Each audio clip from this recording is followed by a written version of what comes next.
Hello दोस्तों, स्वागत है आपका अपने यूट्यूब चैनल टॉपर मैथ्स में। दोस्तों, जैसा कि आप लोग को बताया गया था 11वीं क्लास हम लोग की शुरू हो चुकी हैं और हम लोग आज 10th क्लास का चैप्टर नंबर 1 रियल नंबर्स लेकर के आए हैं। ठीक है, तो दोस्तों इसमें हमने जो एग्जांपल्स लिए गए हैं वो सिलेक्टेड लिए, इंपॉर्टेंट एग्जांपल्स लिए हैं। एनसीईआरटी बुक को हमने प्रेफरेंस दिया है। इसके बाद जब हमारी एनसीईआरटी ख़त्म हो जाएंगी तो हम अदर राइटर्स की बुक्स का इस्तेमाल करेंगे, या आप जो लोग बताओगे वो राइटर की हम लोग बुक ले लेंगे। ठीक है दोस्तों, तो चलिए बिना टाइम वेस्ट करते हुए हम अपने वीडियो को शुरू करते हैं और देखते हैं कि आज क्या हम लोग सीख पाते हैं। ठीक है दोस्तों, जैसे रियल नंबर है जिसको हम लोग वास्तविक संख्या कहते हैं। ठीक है, अब रियल नंबर में हम लोग को सबसे पहले पढ़ना है रैशनल नंबर। रैशनल नंबर्स क्या होते हैं? परिमेय संख्या होती है। ठीक है, numbers that can be written in form P upon Q is called rational number. यानी वह संख्या जो पी बटे क्यू के रूप में हम लोग क्या कर सकते हैं, लिख सकते हैं, उसको हम लोग क्या बोलते हैं, रैशनल नंबर। बशर्त यही होना चाहिए कि क्यू का मान 0 के बराबर नहीं होना चाहिए और पी और क्यू क्या होने चाहिए, इंटीजर्स होने चाहिए। ठीक है दोस्तों, इसे हम लोग रैशनल नंबर बोलते हैं। और इनके एग्जाम्पल देख लेते हैं, जैसे -1/4, 5/6, 0, 4/3। बस शर्त यही होती है कि बटे में 1 या कोई संख्या होनी चाहिए, बस 0 नहीं होना चाहिए। जैसे p बटे q है तो q नॉट इक्वल 0। ठीक है दोस्तों, अच्छा इसमें ये लिखा हुआ है p upon q such that q not equal 0, P Q belongs z। z मतलब पी क्यू इंटीजर होने चाहिए। इंटीजर का मतलब -5, -4, ठीक है, 0 भी हो, 1 भी हो, 2 भी हो, 3 भी हो, ये सब किस में आते हैं, इंटीजर्स में। तो पॉजिटिव, नेगेटिव, 0 सब आते हैं। अब हम लोग बात कर लेते हैं इरेशनल नंबर। इरेशनल नंबर क्या होते हैं, जिनको हम लोग अपरिमेय संख्या कहते हैं। Irrational numbers are numbers that can not be written as p upon Q where p and q are integers. मतलब जिनको हम p बटे q के रूप में नहीं लिख सकते और p और q क्या होने चाहिए, इंटीजर्स होने चाहिए। जैसे √2 हो गया, ठीक है, √3 हो गया। इस तरह से जो नंबर्स होते हैं उनको क्या बोलते हैं, अपरिमेय संख्या बोलते हैं, नहीं इरेशनल नंबर बोलते हैं। एग्जांपल्स भी देख लीजिए, जैसे √2 हो गया, पाई हो गया, √3 हो गया। पाई को कहते हैं जरूर है 22/7, लेकिन इसकी वैल्यू कभी भी पॉइंट में सेटिस्फाई नहीं होती है, रुकती नहीं है। जैसे पॉइंट है तो इसमें वैल्यू आगे बढ़ती चली जाती है। जैसे 7 का 22 में डिवाइड करेंगे तो जो आपको वैल्यू आएगी वो बढ़ती चली जाएगी, रुकेगी नहीं। ठीक है, तो इनको हम क्या बोलेंगे, इरेशनल नंबर बोलेंगे। चलिए अब हम लोग बात कर लेते हैं रियल नंबर्स की। रियल नंबर क्या होते हैं, वास्तविक संख्या होती हैं। अब वास्तविक संख्या तो सभी होती हैं। जैसे real numbers are made by mixing rational number and irrational number. मतलब रैशनल नंबर और इरेशनल नंबर को मिला करके हम लोग क्या बना लेते हैं, रियल नंबर। जैसे देखिए एग्जांपल दिया गया, √3, पाई, -3/7, 4/9, 0, √2 सभी। बस आई नहीं लगा होना चाहिए किसी नंबर के साथ। ठीक है, तो आई नहीं लगा होगा तो वो सारे नंबर क्या होंगे, रियल होंगे। ठीक है, चाहे वो रैशनल हो या फिर इरेशनल हो। अब बात कर लेते हैं हम लोग कुछ इम्पॉर्टेंट थ्योरम की, जिस पर आधारित कुछ सवाल हम लोग को हल करने पड़ेंगे। देखिए यहाँ पर है, for given positive integers a and b there exist unique whole numbers q and r satisfying the relation a equal to B Q plus R. मतलब ये आपको थ्योरम याद रखनी पड़ेगी कि जो a equal to B Q plus R, ठीक है, और r की वैल्यू क्या होनी चाहिए, वो 0 से बड़ी या बराबर, लेकिन b से हमेशा क्या होनी चाहिए, छोटी होनी चाहिए। इस थ्योरम का आपको ध्यान रखना है। और ये यूक्लिड डिवीजन थ्योरम है। ठीक है, यूक्लिड डिवीजन थ्योरम, इसको यूक्लिड भी हिंदी में यूक्लिड बोलते हैं, यूक्लिड डिवीजन थ्योरम बोलते हैं। एचसीएफ और any two positive integer A and B. अब एचसीएफ का मतलब मालूम, मासा, दो संख्याओं का हम लोग मासा निकालते हैं। ठीक है, मासा कैसे निकालेंगे, छोटी संख्या का बड़ी संख्या में भाग करके। अब इसको हम जरा सा और डिटेल से समझा दे रहे हैं कैसे निकालते हैं। चलिए देखते हैं।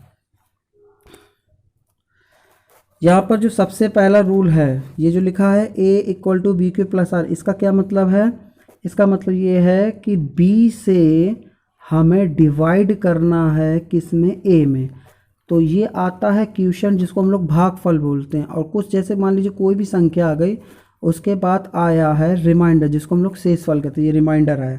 तो ये हो गया हमारा क्या, भाज्य, ये हो गया भाजक, और ये हो गया भागफल, ये हो गया शेषफल। इंग्लिश में बोलें p को डिवाइज़र, a को बोलते हैं डिवाइडेंट, और क्यू को बोलते हैं क्वेश्चन और आर को बोलते हैं रिमाइंडर। ये पूरा सिस्टम होता है, ठीक है, जो यहाँ पर साइड में लिखा हुआ है। और आर की वैल्यू को आपको विशेष ध्यान में रखना है कि आर की वैल्यू जो हो 0 से बड़ी या बराबर हो, लेकिन बी से हमेशा क्या होनी चाहिए, छोटी होनी चाहिए, ठीक है। अब प्रोसेस क्या होता है चलिए समझते हैं। हम लोग इसी तरह से भाग देते हुए आके बढ़ते हैं और तब तक देते हैं जब तक कि आर की वैल्यू क्या ना हो जाए, 0 ना हो जाए, यानी रिमाइंडर क्या होना जाए 0। अगर रिमाइंडर 0 हो जाएगा तो जो बी की वैल्यू आएगी वही क्या हो जाएगा, SCF हो जाएगा, ठीक है। और अगर आर की वैल्यू 0 नहीं होती है, ठीक है, आर की वैल्यू जैसे 0 नहीं होती है तो ये प्रोसेस क्या लगातार चलता रहेगा जब तक रिमाइंडर क्या ना हो जाए, 0 ना हो जाए, ठीक है। The divisor at the stage will be the required SCF। जब 0 आ जाएगा तो हमें SCF मिल जाएगा, ठीक है। बात इतनी बात समझ में आ गई। अच्छा, अब हम लोग बात कर लेते हैं the fundamental theorem of arithmetic. तो यहाँ देखते हैं every composite number can be expressed as product of prime and the factorisation is unique apart from the order in which the prime factor occur.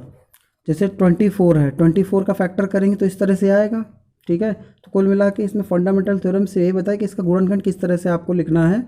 जैसे आप लोग अभाज्य गुणनखंड करते हैं 2 × 2 × 2 × 3, तो इस तरह से हम लोग इसका गुणनखंड कर लेंगे, ठीक है दोस्तों। चलिए अब और कुछ इंपॉर्टेंट पॉइंट रह गए उनको भी देख लेते हैं। जैसे let x = p/q, q not equal 0, ठीक है। मतलब परिमेय संख्या में आप लोग पढ़ा कि q का मान 0 नहीं होना चाहिए, और वो क्या होना चाहिए, रैशनल नंबर यानी परिमेय संख्या ऐसी होनी चाहिए such that the prime factorization of q is of the form of 2m/5, यानी q की वैल्यू इस रूप में होनी चाहिए 10, 20, 30 इस तरह से होनी चाहिए, क्योंकि डिवाइड करने पर जो वैल्यू आएगी वो पूरी तरह से शांत आएगी, यानी दशमलव के बाद ख़त्म हो जाएगी। जैसे 0.005, 0.005 है 2, इस तरह से शांत हो जाएगी। तो ये क्या हो गया, आपके रैशनल नंबर होगा, ठीक है। अब दूसरी तरह से देख लेते हैं कि दूसरा पॉइंट क्या कह रहा है, x = p/q, q not equal 0, be a rational number such that the prime factorization of q is not of from 2m/5। मतलब अब जो q है वो 7 भी हो सकता है, 5 भी हो सकता है, 3 के फॉर्म में भी हो सकता है। इन्हें डिवाइड जब करेंगे तो ये पॉइंट इस तरह से आता है 0.3, यानी रुकने वाला नहीं है।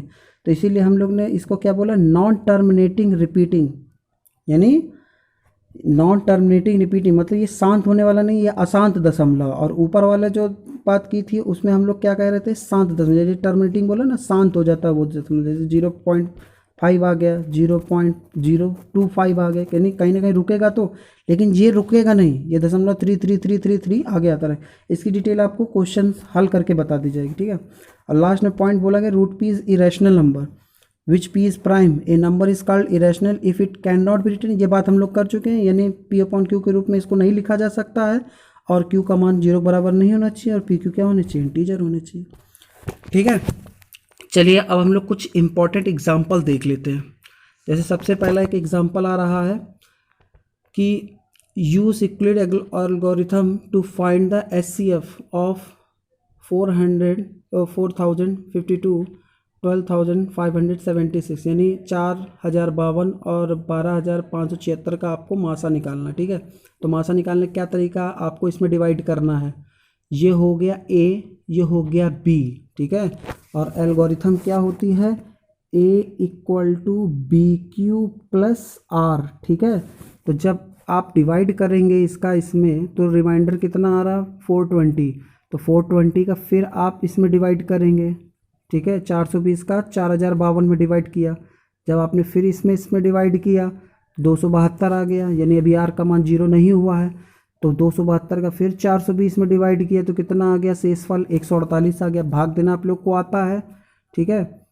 अच्छा, अभी भी R का मान 0 नहीं है, तो 148 का जो डिवाइड है वो 272 में दोबारा किया, ठीक है। तो कितना आया, 124। अब इस 124 का डिवाइड हम दोबारा 148 में कर रहे हैं, ठीक है। तो रिमाइंडर कितना आ रहा है, 24। अब इस 24 का फिर हमने 124 में किया है तो कितना आया है, 4 आ गया, 4 आ गया। अभी भी R का मान 0 नहीं है, तो ये प्रोसेस अभी जारी रहेगा, यूक्लिड थ्योरम चालू रहेगी। अब इस 4 का, ये जो 4 है इसका 24 में भाग देंगे। देखिए 24 में भाग दिया तो 6 बार चला गया है, और ये 0 आ गया रिमाइंडर, ठीक है। तो यहाँ पर 4 ने 24 को डिवाइड कर दिया, तो ये 4 ही क्या बन गया, HCF बन गई। ये 4 क्या बन गया, ये HCF। तो इस तरह से आप लोग HCF निकाल लेंगे, वही भाग विधि है, बस यहाँ पे यूक्लिड थ्योरम के माध्यम से आपको इसको सॉल्व करना है। ठीक है दोस्तों, अब इसमें दूसरा एग्जाम्पल देख लेते हैं किस तरह से हल करेंगे। So that the every positive even integer is of the form 2। Even मतलब सम संख्या 2q and the every positive odd integer, odd मतलब विषम संख्या, वो क्या होगी, इस फॉर्म 2q + 1 की। यानी अगर q की जगह 1 रखेंगे तो कितना हो जाएगा, 2 और 1 3 हो जाएगा, और यहाँ पे रखोगे तो 2 ही होगा। तो यानी बताना है कि जो ऑड इंटीजर्स होने चाहिए वो इस फॉर्म के होने चाहिए, और जो इवन इंटीजर होने चाहिए वो 2 की फॉर्म के होने चाहिए। कैसे करेंगे, देखिए सबसे पहले हम यूक्लिड थ्योरम लिख लेते हैं। a = bq + r। b की जगह हमने 2 ले लिया। 2 क्यों ले लिया है, क्योंकि हमें सम दिखाना है, 2q दिखाना है। ठीक है, और r की वैल्यू क्या होनी चाहिए, 0 से बड़ी या बराबर लेकिन 2 से छोटी। तो r की वैल्यू क्या क्या हो सकती है, तो 0 होगी और एक 1 है। तो r की जगह हमने इस पर क्या रख दिया, एक बार 0 रख दिया, तो a बराबर कितना आ गया, 2q। ठीक है, और एक बार जब r बराबर 1 रख देंगे तो कितना आ जाएगा, 2q + 1। तो जो 2q आ रहा है वो क्या हो गया, इवन इंटीजर हो गया 2q। ठीक है, और जो 2q + 1 आ रहा है वो ऑड इंटीजर हो गया। बस इस तरह से रखना, यूक्लिड थ्योरम रख करके, और इसमें b की वैल्यू एज्यूम कर लिए 2। अगर 4 दिया होता तो 4 ले लेते। एक और एग्जांपल देख लेते हैं, जैसे एग्जांपल 3 है।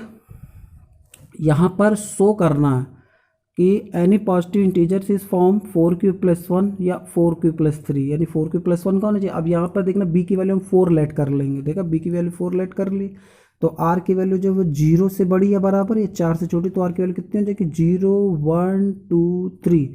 ठीक है, अब a की वैल्यू क्या हो जाएगी, अब देखिए यहाँ पर हमने लिखा है a =